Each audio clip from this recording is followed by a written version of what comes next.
अस्सलाम वालेकुम जी, कैसे हैं आप सब। एनएफटीज़ के बारे में एक वीडियो सीरीज़ का आगाज़ करने जा रहा हूँ। उम्मीद है कि ये जो सीरीज़ है 3 से 4 वीडियोज़ में कंप्लीट हो जाएगी।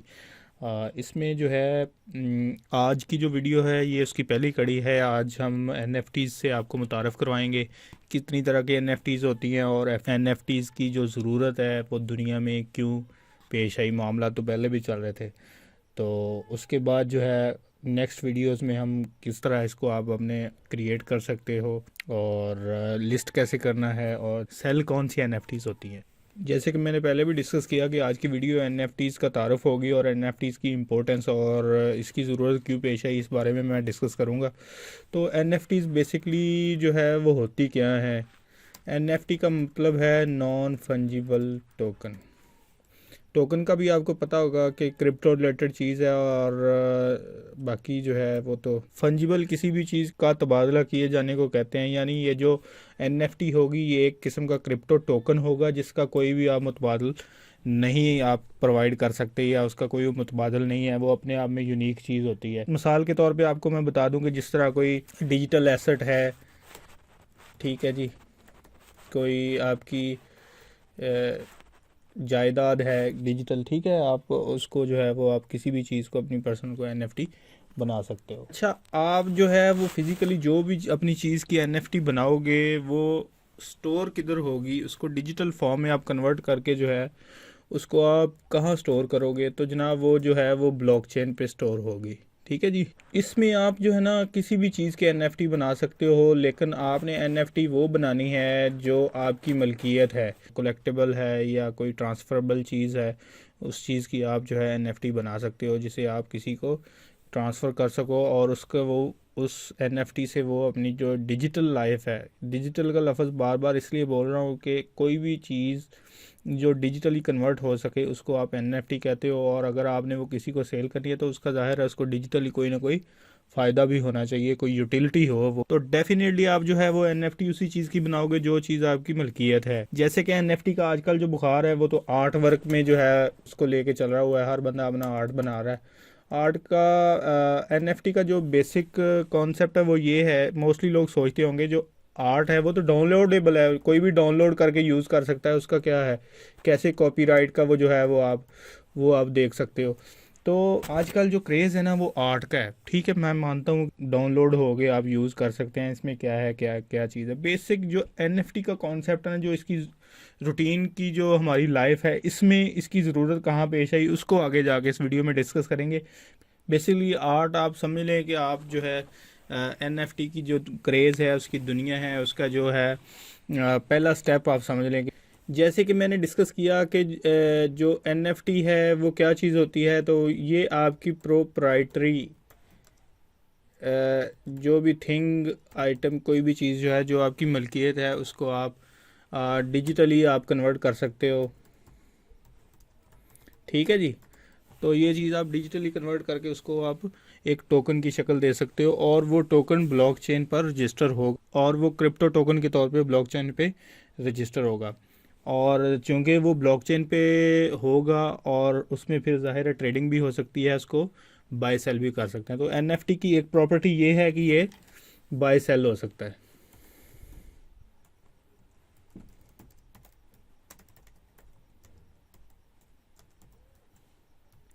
ठीक है जी। अच्छा, इसके बाद आप देखें कि एनएफटी जो है ये एक दफ़ा बेची जाने वाली चीज़ नहीं है। जो स्मार्ट प्लेयर्स हैं वो एनएफटी जो बना लेते हैं, जिनकी एनएफटी की वर्थ होती है, वो एनएफटी उसमें रॉयल्टी रखते हैं। ठीक है, फॉर एग्ज़ाम्पल मैं आपको एक मिसाल देता हूँ कि मेरा ये जो जिस चैनल पे आप ये वीडियो देख रहे हो ये किसी लेवल पे पहुंच जाता है, अच्छा माशाल्लाह हो जाता है, इस पे अच्छा कंटेंट जो है वो लोगों को जिससे फ़ायदा हो, वो लोग देखते हैं कि ये जो है ये वर्थ रखता है चैनल, और अगर वो बाय कर लें तो उनको इससे माली तौर पे भी फ़ायदा होगा और दूसरा लोग उनको मज़ीद ये ग्रो भी करेगा। तो मैं क्या करूँगा, एज ए ओनर मैं अपने चैनल को रिप्रेजेंट करूँगा एज एनएफटी। ठीक है जी। मैं कैसे बनाऊँगा, मैं इसका चैनल का जो है एक ब्रोशर टाइप चीज़ बनाऊँगा, एक उसको ग्राफिकली रिप्रेजेंट करूँगा लोगों को कि ये खसूसियात हैं, इस तरह का जो है मेरे चैनल पे कंटेंट है और ये उसकी प्राइस है। अच्छा, वो मैं फॉर एग्जांपल मैं $1000 जो है उसमें अपना चैनल सेल कर देता हूँ एज NFT। तो ये मेरा जो चैनल है ये क्रिप्टो नॉन फंजिबल टोकन जो है ना, ये अब क्रिप्टो टोकन की तरह ये एक ब्लॉकचेन पे होगा। और जब भी ये सेल होगा मेरे पास ऑप्शन होगा कि अगर मैं इसे सेल करना चाहता हूँ तो मैं इससे वन टाइम 1000 लेना है, और या बार बार जब भी वो सेल हो तो उसमें रॉयल्टी लेनी है।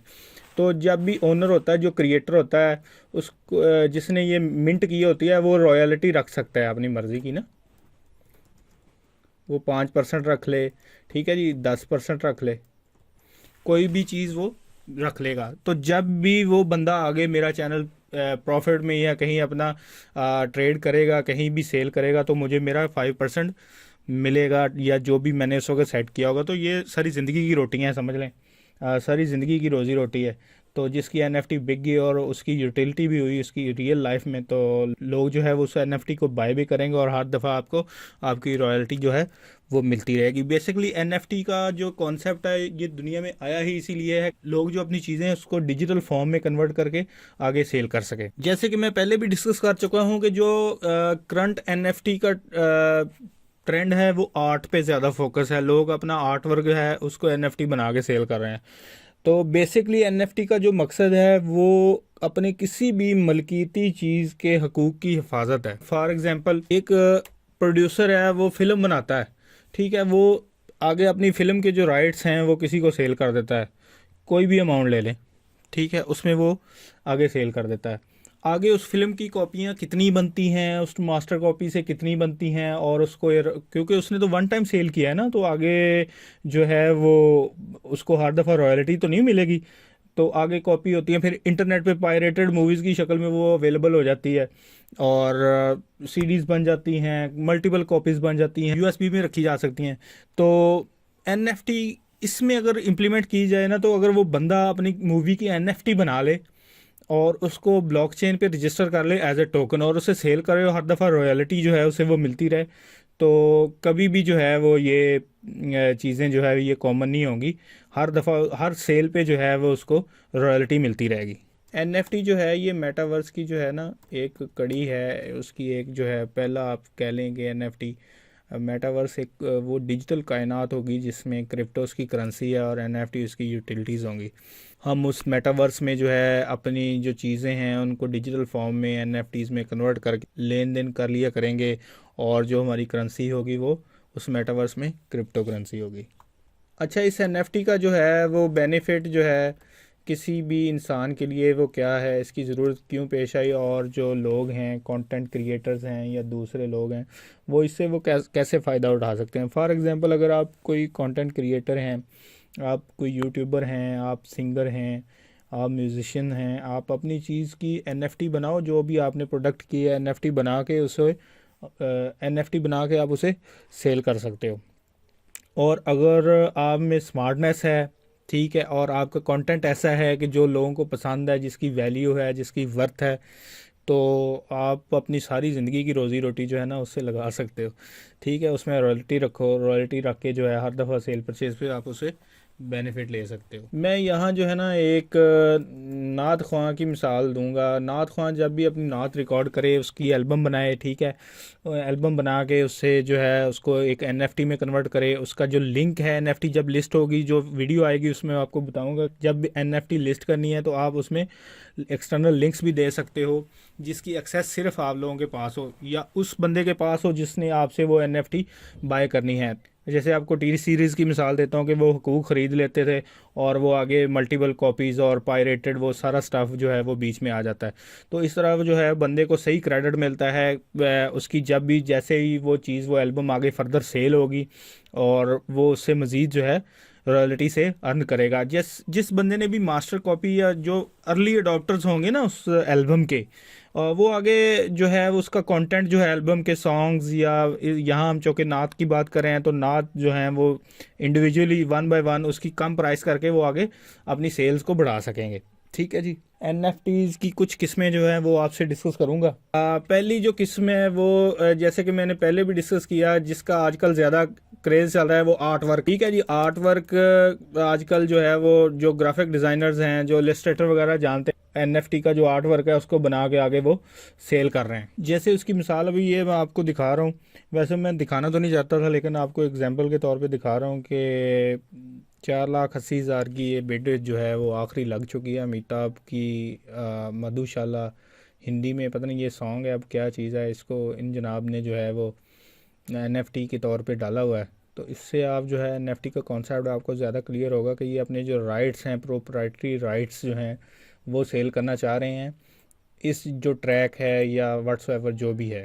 अच्छा, दूसरी जो टाइप है वो मैं आपसे डिस्कस करूँगा, म्यूज़िक है। जैसे कोई भी गुलकार या कोई भी जो म्यूज़िक क्रिएटर है, सिंगर है, वो किस तरह जो है वो अपनी एनएफटीज़ के ज़रिए अर्न कर सकता है। मतलब वो जैसे पहले पुराने ज़माने में कैसेट्स या सीडीज़ होती थी, कैसेट से कैसेट भी वो भरवा लेते थे मार्केट से, तो सीडीज़ भी कॉपी हो जाती थी, कंप्यूटर में हो जाती थी। तो वो अगर वो अपने राइट्स जो है वो कैसेट जब भी कोई नई लॉन्च करे या अपनी एल्बम कोई भी नई लॉन्च करता है तो उसको एनएफटी की शक्ल में, जैसे अभी मैंने आपको अमिताभ की मिसाल दी कि इस तरह वो अपनी एनएफटी बनाए और वर्थ हो उनके सॉन्ग्स की, बड़ी बड़ी कंपनीज जो हैं वो उनके राइट्स ख़रीदने के लिए तैयार होंगी और वो राइट्स किसके ज़रिए ख़रीदेंगी, एनएफटी के तौर पे।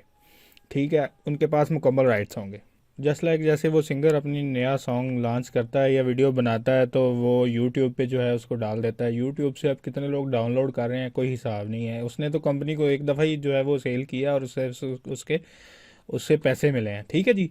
तो जो नेक्स्ट कैटेगरी है वो जी जो मैं डिस्कस करूँगा आप लोगों के साथ वो है गेमिंग इंडस्ट्री।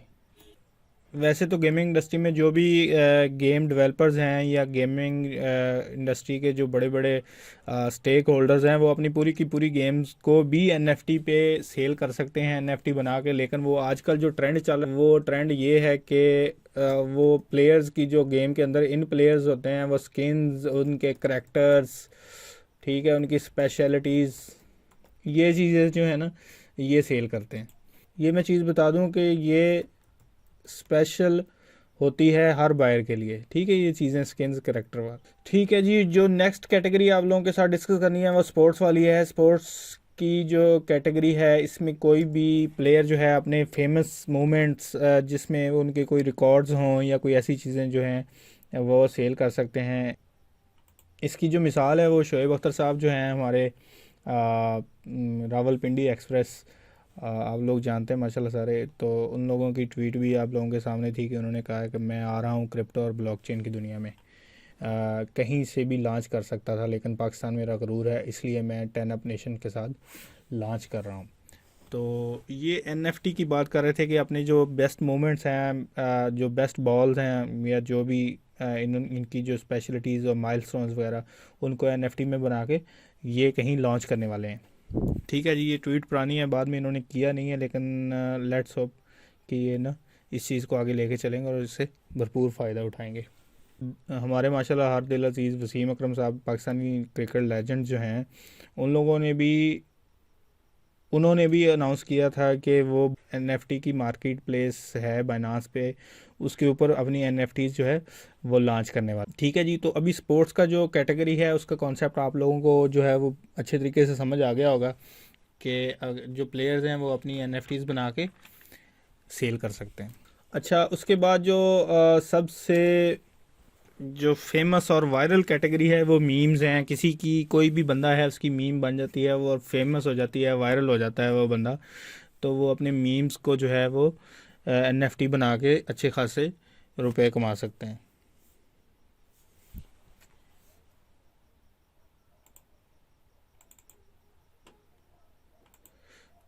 मिसाल के तौर पे ये सारम अख्तर साहब हैं, ये पीके डिसपॉइंटेड फ़ैन के नाम से भी जाना जाते हैं। तो किसी क्रिकेट मैच के दौरान उनका ये पोज था, मेरा ख्याल है किसी चौके छक्के पे उन्होंने इस तरह के जो है ना वो एक्सप्रेशन दिए थे। तो ये एक सेंसेशन बन गया, इंटरनेट की एक मीम बन गया कि पीके जो है पाकिस्तान के ये डिसपॉइंटेड जो हैं वो फ़ैन है। तो इन भाई साहब ने क्या किया, इन्होंने अपने इस स्टाइल की जो है ना एनएफटीज बना के मार्केट प्लेस पे लॉन्च कर दी और लाखों जो है ना वो डॉलर्स ये कमा रहे हैं। तो इनकी एनएफटी सेल भी हो रही हैं और बार बार जो है उसमें उनमें ट्रेडिंग भी हो रही है और इन भाई साहब ने उसमें जो है वो रॉयल्टी भी रखी हुई है। तो ये थोड़ा स्मार्ट वर्क कर गए हैं और हर एनएफटी की सेल परचेज पे इनको रॉयल्टी मिलती रहती है। बस देख लें जब किस्मत किसी की जो है वो किसी का साथ दे तो ऐसे होता है। तो एक डिसअपॉइंटेड फ़ैन से आगे मीम से वायरल होने वाले भाई साहब, सारी ज़िंदगी का माशाल्लाह उनका सिलसिला सीधा हो गया। काफ़ी लोगों ने इन भाई साहब को भी देखा होगा, ये चांद नवाब साहब हैं, इनका क्लिप था किसी स्पोर्ट्स चैनल, इनका एक क्लिप था किसी न्यूज़ चैनल के ऊपर कि इन्होंने जो है वो ये क्लिप आपने देखा होगा, क्लिप की डिटेल में नहीं जाऊंगा, काफ़ी वायरल हुआ था। तो इनके आगे से बंदे गुजरते हैं रिपोर्टिंग करते हुए, तो ये इनको सुलवाते हैं सुनाते हैं। तो ये एक इंडियन मूवी में भी इसको कॉपी किया गया था, और दुनिया में काफ़ी हद तक इसको लाइक भी किया गया था, और ये video as a meme viral हुई थी। तो इन्होंने भी अपनी इस वीडियो को एज ए NFT सेल किया है, मेरा ख्याल है $1 लाख के आसपास जो है ये सेल हो गई है। तो गर्जे के आप अपनी हर वो चीज़ NFT बनाकर सेल कर सकते हैं जिसकी कोई ऑनलाइन अफादियत हो, लेकिन ख़रीदेगा वही जो इसको आगे सेल करना चाहेगा। ज़ाहिर है हर कोई चाहता है कि ट्रेडिंग करे और उससे वो उसको सेल करे, उससे उसको रॉयल्टी मिलती रहे। तो ये था जी NFTs का जो है वो एक आपको कॉन्सेप्ट देने की आज मैंने कोशिश की है।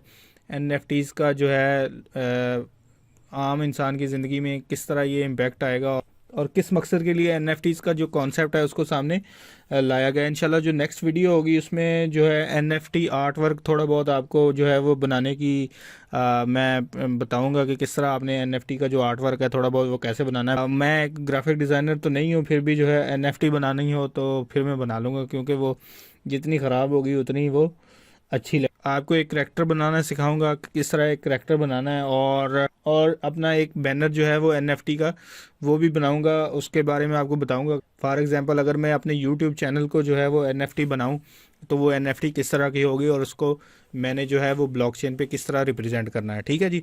तो उम्मीद है जी आज की वीडियो से NFTs का कॉन्सेप्ट जो है आपको क्लियर हो गया होगा कि NFTs जो हैं वो हैं क्या।